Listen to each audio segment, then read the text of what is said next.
রাত 10:55 সবেমাত্র খান বাড়ির ড্রয়িং রুমে পা রাখল হেনা খান।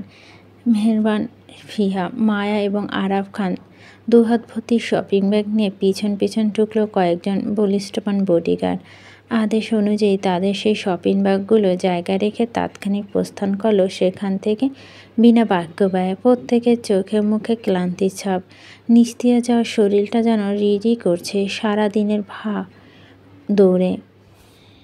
মালা একে একে সবাইকে ফ্রিজের ঠান্ডা পানি হাতে তুলে দিচ্ছে। ফিহা নিল না অবশিষ্ট ঠান্ডা পানির গ্লাসটা, বরং ক্লান্তিতে চট করে শটান হয়ে শুয়ে পড়ল সাদা সোফায়। মায়াও তাই করল। গায়ে এখনও সকালে পরিহিত কলেজের ড্রেসটি জড়ানো। হেনা খান অবশিষ্ট পানিটুকু শেষ করে গ্লাসটা মালার হাতে তুলে দিতে দিতে চোখ আওড়ায় মায়া ও ফিহার দিকে। দুজনকে ক্লান্তিতে শুয়ে পড়তে দেখে তাৎক্ষণিক তাড়া দিল দুজনকে ফ্রেশ হয়ে নিতে। মায়া ও ফিহা দুজনে কেউ নাছুক করল না হেনা খানের আদেশ, বরং কয়েক সেকেন্ডের ব্যবধানে দুজনে ক্লান্তিময় শরীরটা টেনে কোনো রকম উঠে দাঁড়ালো ফ্রেশ হওয়ার জন্য। টু শব্দ না করে দুজনে হেলে দুলে কোনো রকম পার করলো যার যার রুম অবধি। মায়াকে চলে যেতে দেখে খানিকটা নড়ে চড়ে বসে আরাফ খান। দীর্ঘ সময় ধরে চেপে রাখা কথাগুলো প্রকাশের তাগিদে গলা ঝেড়ে দৃষ্টি আকর্ষণ করল নিজের স্ত্রী কন্যার। দৃষ্টি আকর্ষণ সফল হন তাৎক্ষণিক তিনি। বনিতা করল না কোনো কিছুরই, স্পষ্ট ভাষায় সোজা নিজের পয়েন্টে প্রশ্ন করল। হেনা খান মেহেরবানের উদ্দেশ্যে বলে উঠল, বিয়ের শপিং না করে নিলে তোমরা কিন্তু বাকিটা সামাল দিতে পারবে তো? বাবার কথা খানিকটা বুঝল না মেহেরবান। বাকিটা সামাল দিতে পারবে, এই প্রশ্নের সৃষ্টি হলো তার মনে। কিসের বাকিটা সামাল দিতে হবে তাদের? এই বিষয়টি নিয়ে কৌতূহল জাগ্রত হলো খানিকটা, তাই ক্লান্তময় দৃষ্টি তীক্ষ্ণ হলো আরাফ খানের এমন প্রশ্নে। ভুরু কুঁচকে বলল, কিসের বাকিটা সামাল দিতে হবে বাবা? বুঝিনি বিষয়টি, বুঝিয়ে বলবে। প্রসঙ্গ এড়ালো না আরাফ খান, বরং গম্ভীর হলো। ধীর কণ্ঠে নিজের মতো করে বলল, হৃদ বাংলাদেশে আছে এখনও, তাই হৃদের সামনে মায়ার দ্বিতীয় বিয়েটা কি ভালো দেখাবে? কপাল সূক্ষ্ম ভাঁজ পড়ল মেহেরবানের। হেনা খানের বিষয়টি ঠিক তেমনি তীক্ষ্ণ দৃষ্টিতে তাকিয়ে আছে স্বামীর মুখশ্রীতে, তাই তিনি কিছু বলতে তারই আগে অসন্তুষ্ট মুখ খুলল মেহেরবান। ক্ষুদ্র কণ্ঠে বল, কেন ভালো দেখাবে না বাবা?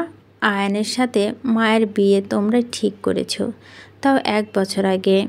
আমি কিছু বলিনি। মার মুখের দিকে তাকিয়ে সব কিছু মেনে নিয়েছিলাম, কারণ আয়ানের সম্মতি ছিল মায়াকে বিয়ে করা নিয়ে। আর এখন যা কিছু হচ্ছে সব কিছু তো হৃদের সম্মতিতে হচ্ছে, তাই না? তাছাড়া আমরা তো হৃদের বিয়ে করা বউকে দ্বিতীয়বার বিয়ে দিচ্ছি না, তাই না বাবা? মায়া এখন হৃদের বউ না, সেটা তুমি আমরা সবাই জানি। হৃদ 2 বছর আগে নিজের ইচ্ছেতে মায়াকে সরাসরিভাবে বাতিল ঘোষণা করে গেছে মায়ার সাথে। তাহলে এখন হৃদের ভালো লাগা খারাপ লাগা প্রসঙ্গটা আসছে কেন বাবা? আমার জানা মতে, ইনফ্যাক্ট আমাদের সবাই জানা মতে, হৃদ মায়াকে সহ্য করতে পারে না, অপছন্দ করে। বউ হিসেবে মায়ার মতো কাউকে নিজের পাশে চায় না। যেখানে মায়া দ্বিতীয়তে হৃদের আপত্তি বা খারাপ লাগবে, এটা চিন্তা করাটা বোকামি ছাড়া অন্য কিছু নয় বাবা। আশা করি আমি তোমাকে আমার কথাগুলো বুঝাতে পারছি বাবা। আরাফ খানের মন মস্তিষ্ক সইল না নিজের মেয়ের যুক্তিতর্কর কথাগুলো। মেহেরবানের কথা যথেষ্ট পরিমাণ লজিক থাকলেও ওনার মস্তিষ্ক সেই যুক্তিগুলোর সাথে সহমত পোষণ করতে পারছে না, কিন্তু মাত্র, বরং ঘোর আপত্তি করছে ফিরতি। অমিল তর্ক হবে বাবা মেয়ের মাঝে। বিষয়টি বুঝে দীর্ঘ নিঃশ্বাস ফেললেন আরাফ খান। গম্ভীর কণ্ঠে বলে উঠেন, হৃদের হুটহাট বাংলাদেশে চলে আসাটা কি তোমাদের কারো কাছে অদ্ভুত মনে হচ্ছে না হেনা? তোমার কাছে অদ্ভুত লাগছে না? কপালে সূক্ষ্ম ভাঁজগুলো আর গভীর হলো হেনা খানের। ধীর গলায় আরাফ খানকে প্রশ্ন করে বলল, মানে অদ্ভুত মনে হবে কেন? আগের ন্যায় বলে উঠল আরাফ খান। যে হৃদ 2 বছর একবার বাংলাদেশের মাটিতে পা রাখতে চাইতো না, সে হৃদ গত 6 মাসে 3 বার বাংলাদেশে চলে আসলো। 6 মাসের আগে একদিনের জন্য আসলো 1 মাসে আগে 2 দিন থাকলো, তারপর কাল হঠাৎ করে চলে আসলো বাংলাদেশে। তাও অন্য কোথায় না গিয়ে সোজা খান বাড়িতে চলে আসাটা অদ্ভুত লাগলো না তোমাদের কাছে কারো কাছে হেনা? আমার তো লেগেছে হৃদের সামান্য পরিবর্তন ও তোমার চোখে পড়ছে না হেনা? এতটা অবুঝ তো তুমি নও, তাহলে আজ হঠাৎ করে অবুঝ হয়ে গেলে তুমি হেনা? আরাফ খানের পরপর কথা চমকালো, ভকরালো, হতভম্ব হয়ে তাকালো হেনা খান। তিনি এতদিন এই বিষয়টি লক্ষ্য করেন যে তা নয়, অবশ্যই লক্ষ্য করেছে, তবে এতটা ডিপলি চিন্তা করা হয়নি ওনার আরাফ খানের মতো। উপর দিয়ে ভেবেছিল হয়তো হৃদ কোনো কাজের জন্য বাংলাদেশে বারবার যাতায়াত করছে, কিন্তু স্বামী চিন্তা ভাবনার মধ্যেই এতটা গভীরতা ভেবে দেখেনি তিনি। তবে আরাফ খানের প্রতিটা কথায় যে সত্য এবং যুক্তিযুক্ত আছে তাও শতকরা নিশ্চিত। সত্যি কি হৃদ পরিবর্তন হচ্ছে, নাকি বোঝার ভুল হচ্ছে তাদের কারো কথা? কোনটা সত্য? হেনা খানকে অন্যমনস্ক দেখে কপাল কুঁচকে আসে মেহেরবানের, তবে কিছু বলল না হেনা খানকে। নিজের দৃষ্টি আউড়িয়ে তাকায় আরাফ খানের দিকে, উত্তরে বলে ওঠে, হৃদ আমাদের ছেলে বাবা, তাই সে আজকাল বাংলাদেশে থাকছে, এতে আমাদের খুশিটাও দ্বিগুণ। লক্ষ্য করেছি এই বিষয়টা আমরা আলোচনা হয়েছিল আমাদের মধ্যে। তবে হৃদে বাংলাদেশে থাকা নিয়ে মায়ার বিয়ের সাথে কি সম্পর্ক হতে পারে বাবা? বুঝিয়ে বলো। থমথমে খেয়ে গেল আরাফ খান।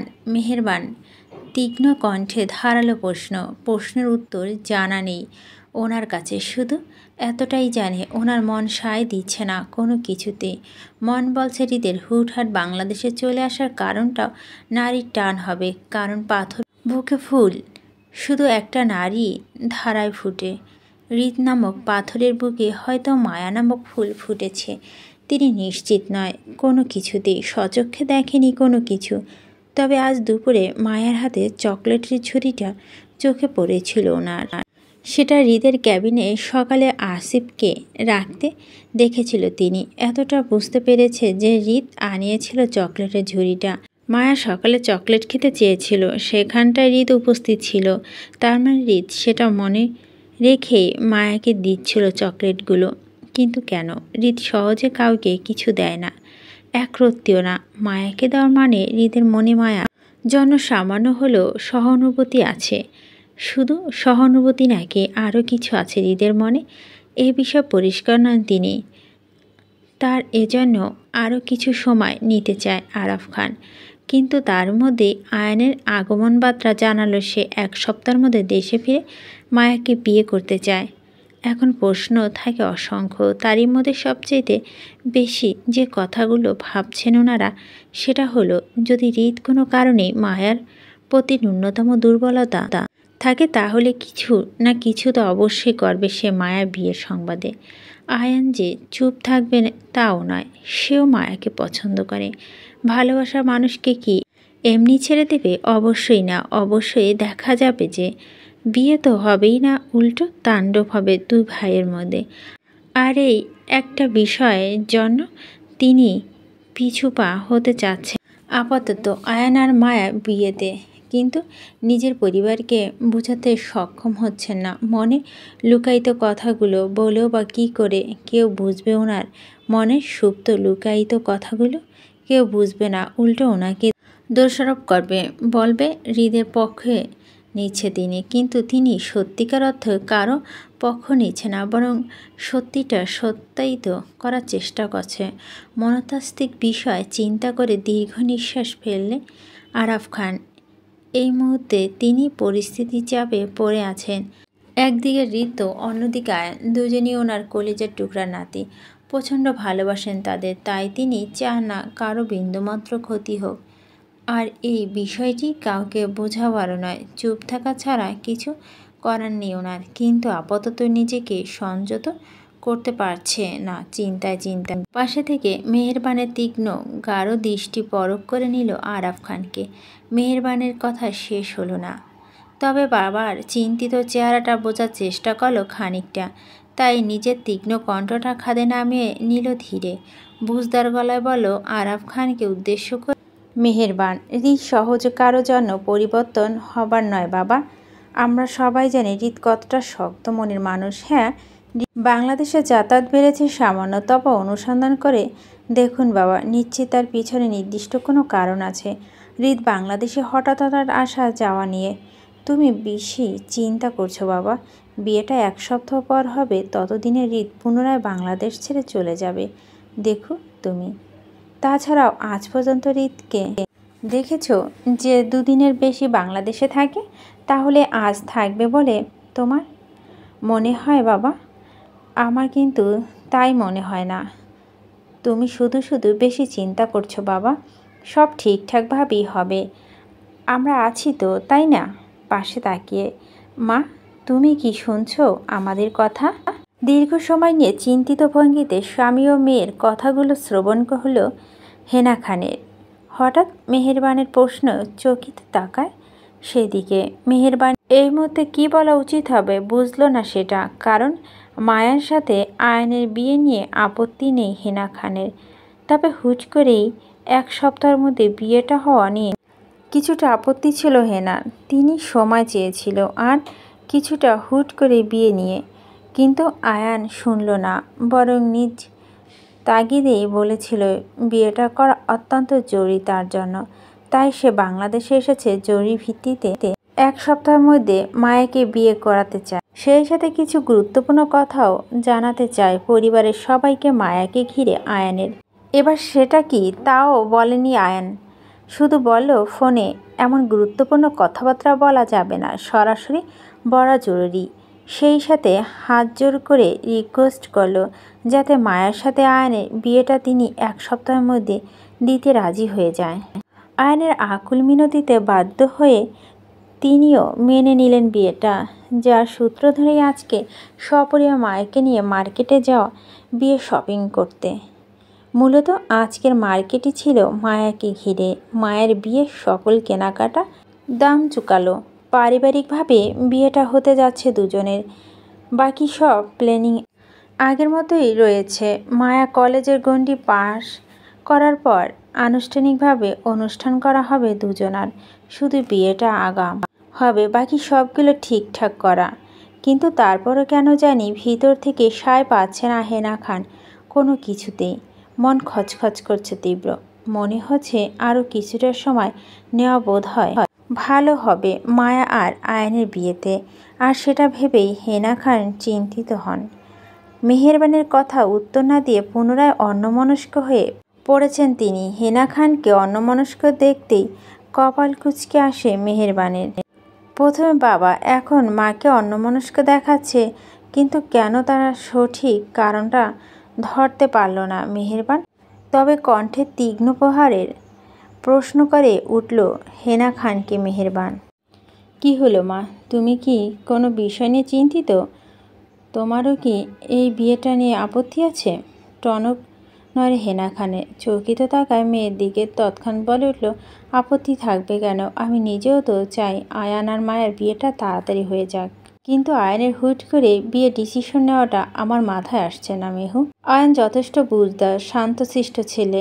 আমার বিশ্বাস আছে নিশ্চয়ই আয়ান ভেবেচিন্তে বিয়ের ডিসিশনটা নিয়েছে। কিন্তু তারপরও যতক্ষণ না পর্যন্ত আয়নের মুখ থেকে শুনবো ওর হঠাৎ বিয়ে করতে যাওয়ার কারণটা, ততক্ষণ পর্যন্ত আমার মন একটা খচখচ ভাব থেকেই যাচ্ছে মেহু।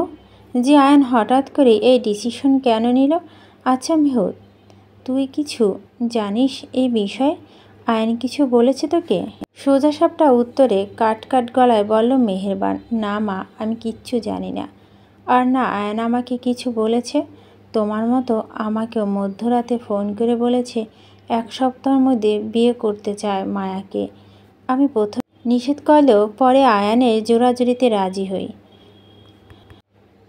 তারা দিয়ে অ্যাকাউন্টে টাকা পাঠালো মায়াকে বিয়ে শপিং করানোর জন্য। বাকিটা যা হচ্ছে সেটা তোমার সামনেই হচ্ছে মা। তুমি জানো সব। গোপনে সন্দিহান প্রকাশে দীর্ঘ নিঃশ্বাস ফেলল হেনা খান। মনের খচখচ কমেনি বিন্দুমাত্র, বরং জোরালো হলো সেটা। যতক্ষণ না পর্যন্ত আয়ন মুখ থেকে সব কিছু শুনবে, ততক্ষণ পর্যন্ত একটা কিন্তু কিন্তু ভাব থেকেই যাচ্ছে মনের মধ্যে। ঘড়ির কাঁটা টিকটিক করে জানান দিয়েছে রাতের গভীরতা কতটা। 12:45 বাজে। রাত বেশ গভীর না হলেও মায়া বেশ গভীরভাবে তন্দ্রায় আছে। গোসল করে তাওয়ালা মাথায় জড়িয়ে ধপাস করে শুয়ে পড়ল বিছানায়। সোজাসুজি না শুয়ে আড়াআড়িভাবে শুল খাটের মধ্যে। শীতের প্রকাটে বিছানার পাশে থাকা ব্ল্যাঙ্কেট গায়ে টেনে নিজের মাথায় অবধি ঢেকে নিল মায়া। মাথার ঝুলন্ত তাওয়ালা খাট গড়িয়ে ফ্লোরে পড়া কিছুটা, কিন্তু মায়া সেদিকে ভাবান্তর নেই। সে নিজে ক্লান্তিটা দূর থেকে গভীর নিদ্রায় যেতে চায় এই মুহূর্তে। অনেকটা চলে গিয়েছে ইতিমধ্যে। কিন্তু ততক্ষণে কানে আসলো কারো বিরসল কণ্ঠে ডাকাডাকি, মায়া উঠ, তুই কি ঘুমাচ্ছিস? এই মাই উঠ না। ফিহার তীক্ষ্ণ কণ্ঠে প্রবাহ করা ডাকে তন্দা ছুটে যায় মায়ার। বিছানায় এই মাথা থেকে ওই মাথা পর্যন্ত আড়াআড়িভাবে ক্লান্তিতে উফুর হয়ে ঘুমিয়েছিল সে। মিনিট 20 হয়েছিল মায়ের চোখের গভীর তন্দা ভাবটা এঁটে এসেছিল, কিন্তু তার আগেই ব্যাঘাত ঘটায় ফিহা। তার অনবরত ডাকে ঘুম ঘুম চোখ দুটো টেনে উপরের দিকে তাকায় মায়া বিব্রত সূচক দৃষ্টিতে। কপালে সূক্ষ্ম ভাঁজ মায়ার। চোখ দুটো লাল রঞ্জিত হয়ে আছে গভীর ঘুমে। তারপর নিজের মাথাটা কোনো রকম উঁচিয়ে হালকা থাকা ফিহার দিকে সে নিজের বিরক্ত সূচক কণ্ঠে বলে ওঠে, আপু, ডেকো না আমায়, আমি ঘুমাচ্ছি তো। উঠ তুই এখন, পরে ঘুমাস। শুনল না মায়া ফিহার তাগাদা দেওয়ার কথাটা। সে পুনরায় তুলে নরম বালিশে নিজের মুখ গজরাতে গজরাতে বলল, উফ আপু, যাও তো তুমি, আমি এখন ঘুমাবো। তৎক্ষণাৎ অধৈর্য ভঙ্গিতে মায়ের গায়ে ব্ল্যাঙ্কেট টেনে ধরল ফিহা। রুদ্র গলায় বলল, বললাম না পরে ঘুমাবি তুই। ভাই ফোন করেছে, তোর সাথে কথা বলতে চায়, নে ফোনটা ধরে কথা বল। ঘুমের রেশারেশিতে মায়া বুঝল না ফিহার বলা ভাই নামক মানুষটি আসলে কে হতে পারে।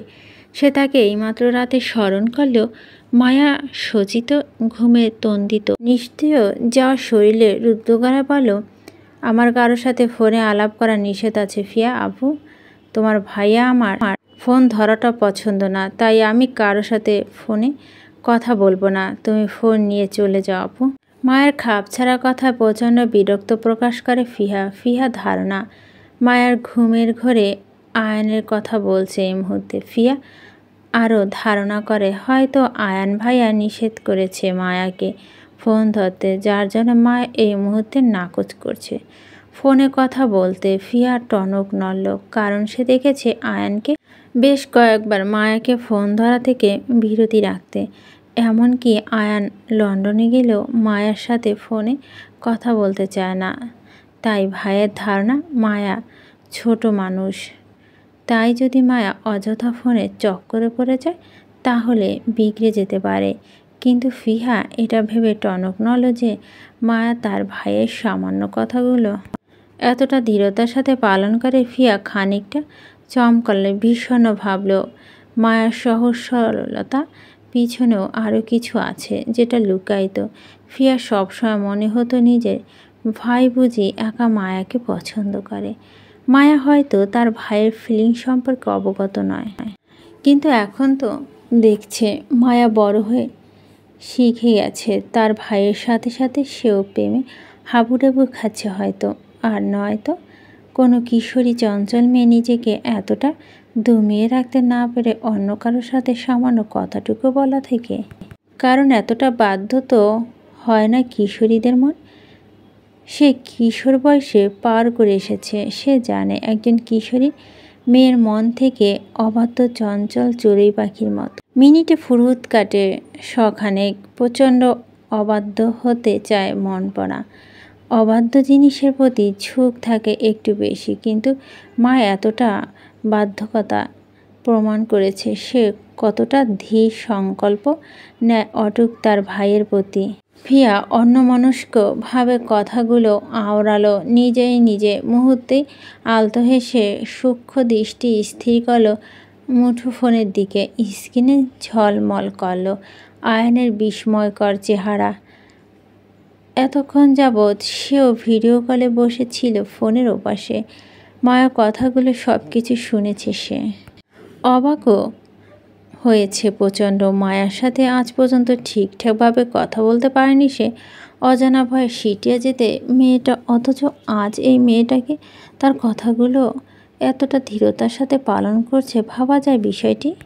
এক চিত্রে হাসি রেখা ফুটল আয়ানের ঠোঁটের কোণে। মনে সুপ্ত অনুভূতিগুলো মাথা নাড়িয়ে উঠল মায়াকে ঘিরে। আয়ান এখন তার বিয়ে করা বউ, তাই বউকে নিয়ে সকল চিন্তা জায়েজ। আয়ান খানিকটা লাজুক হাসল নিজের মধ্যে, কিন্তু গলায় গাম্ভীর্যভাব টেনে ফিয়াকে উদ্দেশ্য করে বলে, ফিয়া, হাতে ফোনটা দিয়ে বিদায় হ তুই, যা। কপাল কুঁচকে তাকায় আয়ানের দিকে ফিয়া। বিরক্তসূচক কণ্ঠে বলে উঠলে তো দিব ভাই, না উঠলে দিব কোত্থেকে? ডেকে তুল তাড়াতাড়ি, বল আমি কল দিয়েছি। ফিয়া বিরক্তি নিয়ে বলে, আচ্ছা। পুনরায় মায়াকে অধৈর্য ভঙ্গিতে ডাকতে শুরু করলে ফিয়া। মায়া বিরক্তিতে খানিকটা মাথা উঁচিয়ে তাকাতেই ফিয়া মায়ার হাতে মুঠোয় নিজের ফোনটি ধরিয়ে দিতে দিতে বলো, আমার যে ভাই তোকে ফোন ব্যবহার করতে নিষেধ করেছে, সেই ভাই এখন তোকে তার সাথে কথা বলতে আদেশ করেছে। নে ধর ফোন, কথা বল আমার ভাইয়ের সাথে। বিরক্তিসূচক মায়ার হাতে নিজের ফোনটা ধরিয়ে চলে যায় ফিহা মায়ার রুমে বারান্দার দিকে। আপাতত সে তাদের প্রেম আলাপের মধ্যে থাকতে চায় না। এক সপ্তাহ পর তাদের বিয়ে, যেহেতু তাদের একান্ত কিছু সময় দেওয়া দরকার তার। ফিহার কথা হতকম্প হলো মায়া। চকিত দৃষ্টিতে চোখ মেলে তাকায় ফিহা চলে যাওয়ার দিকে। ধাতস্থ করার চেষ্টা করলো ফিহা বলে যাওয়া কথাটা কি ছিল। আমার যে ভাই তোকে ফোন ব্যবহার করতে নিষেধ করেছে, সে ভাই এখন তোকে তার সাথে কথা বলতে আদেশ করছে। তার মানে তার হৃদ ভাইয়া এত রাতে তাকে ফোন করেছে কথা বলার জন্য। কিন্তু কেন? সে তো এখন বাংলাদেশে আছে, তাহলে সরাসরি কথা না বলে হঠাৎ ফোন করলো কেন? তার হৃদ ভাইয়া তো এমন নয়, সে তো কখনো মায়ের সাথে ফোনে কথা বলতে চায় না। তাহলে কি তার হৃদ ভাই আবারও চলে গেছে বাংলাদেশ ছেড়ে? মায়া যেন খানিকটা নড়ে চড়ে উঠল হৃদের হঠাৎ চলে যাওয়া মনে করে, কিন্তু চোখে মুখে বিন্দুমাত্র প্রকাশ করল না কোনো কিছু। শক্ত স্বাভাবিক থাকলো। তবে তৎক্ষণাৎ মনে পড়ল যে হৃদ আজ দুপুরে মায়ার কাছে গিফট চেয়েছিল, হয়তো সেটার জন্যই তাকে কল করেছে এই মধ্যরাতে ফিয়ার ফোনে। মায়া তটস্থ হয়ে ফোনে নিজের চোখের সামনে ধরতে থতমত খেয়ে যায় আয়নের হাস্য উজ্জ্বল চেহারা দেখে। মায়া এই মুহূর্তে মোটেও আশা করেনি আয়নকে পাবে ফোনে ওপাশে। ভেবেছিল হৃদ হবে, তাই থমথমে ভঙ্গিতে অপদমস্তক হল মায়া। দ্রুততার সঙ্গে পুনরায় নিজের গলা অবধি ব্ল্যাঙ্কেট টেনে জড়াতে জড়াতে বলো, আসসালামু আলাইকুম ভাইয়া, আপনি? মায়ের কাণ্ডে মুহূর্তে ফেলল আয়ান। সালামের উত্তর নিয়ে দুষ্টুমি কণ্ঠে বলো, হ্যাঁ আমি। কেন, অন্য কাউকে আশা করছিলি নাকি? মায়া অপদমস্তক গলায় বলো, তেমন কিছু না। আয়ান তৃপ্তিতে দারুণ হাসলো। তাও এই হাসিটা যে কারো নজর কাটতে সক্ষম, কিন্তু মায়ার নজরে বিগড়াল না আয়ানের সেই হাসিটা। সে মন্তর নিজের হতাশায় তার হৃদ ভাইয়া তাকে ফোন করেনি সেটা নিয়ে, তবে মুখে প্রকাশ করলো না কিছু। তার মধ্যে আয়ান বলে উঠল, কেমন আছো তুমি? জি ভালো। আমাকে জিজ্ঞেস করবে না যে আমি কেমন আছি? মায়া পুনরায় অপদমস্তক হয়ে মিনমিন গলায় বলো, আপনিও ভালো আছেন? বাহ, আমাকে দেখেই বুঝে নিলে তুমি? ভারী ইন্টেলিজেন্ট তুমি কন্যা। মায়া হাঁসফাঁস করল। আয়ান পুনরায় বলে উঠল, তুমি ঠিক ধরেছ, আমি আসলেই ভালো আছি আলহামদুলিল্লাহ। আর আমার ভালো থাকার পিছনে কারণটা তুমি। আয়ানের কথা বুঝলো না মায়া। চকিতে বলে উঠল, মায়ার তীক্ষ্ণ দৃষ্টিতে নিজের দৃষ্টি স্থির করল আয়ান। পরক্ষণে চোখ আউড়িয়ে তাকায় মায়ের ঘুম জড়ানো শুদ্ধ চেহারা। হালকা তেল চিপচিপে ভাব নাকের ডগায় মায়ার। আয়ান হাসি মুখে ঘোর লাগা দৃষ্টিতে তাকালো মায়ার নাকের ডগায়। ইচ্ছে হলো অবাধ্য হয়ে ছুঁয়ে দিতে মায়ের নাকের ডগা, কিন্তু নিজের দূরত্বতার চিন্তা করে দমে গেল সে। তবে দৃষ্টি সরালো না মায়ার ঘুম জড়ানো মুখের থেকে, বরং নিজের দৃষ্টি ধীর করে মিহি কণ্ঠে বলল, শপিংয়ে গিয়েছিলে আজ? মায়া নিজের মাথা নাড়িয়ে সম্মতি জানিয়ে বলল, জানতে চাইলে না যে হঠাৎ এতটা শপিং কিসের জন্য ছিল? আয়ানের এমন কথা মুহূর্তে কপাল সূক্ষ্ম ভাঁজ পেল মায়ার। তীক্ষ্ণ দৃষ্টিতে আয়ানের দিকে তাকাতেই পুনরায় আয়ান বলে উঠল, আমাদের বিয়ের শপিং ছিল আজ। 1 সপ্তাহ পর আমাদের বিয়ে মায়ু।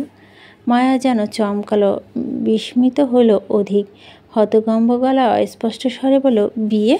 আয়ান শুনল মায়ের অর্ধেক কথাটা, তাই পুনরায় সম্মতি জানিয়ে বলল, হ্যাঁ বিয়ে। ওয়াদা করে বলেছিলাম সেই দিন তোমাদের যে খুব দ্রুত আমি সব কিছু ঠিকঠাক করে নিব, তাই পুনরায় পরিবারের সম্মতিতে আবারও বিয়েটা করতে চাচ্ছি মায়ু।